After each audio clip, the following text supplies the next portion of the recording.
Hi everyone, it's Sue and welcome to my channel today.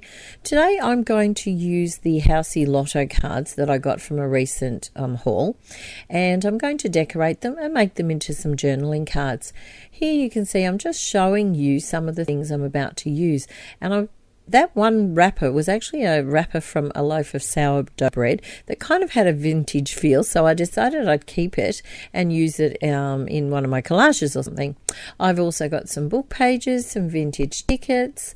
What else is there? Oh, there's also a brown paper bag from Mick Mock that I got some, I think some postcards in, and it has some vintage style stamps on it that I thought I might cut out and use as well. I also have some stamps that I got from one of those magazines where you get free stamps, and what I thought I might do, I might actually stamp some of them onto some coffee dyed paper. So you can see I'm just using, I think this one was my potting soil ink.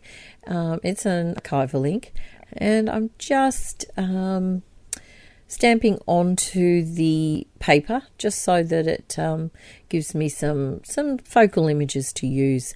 Now, I'm not going to do a voiceover right through the whole video. What I'm going to do is I'm going to speed it up so that it doesn't go on for hours and hours, and I will put it to music, so please sit back and enjoy. Thank you.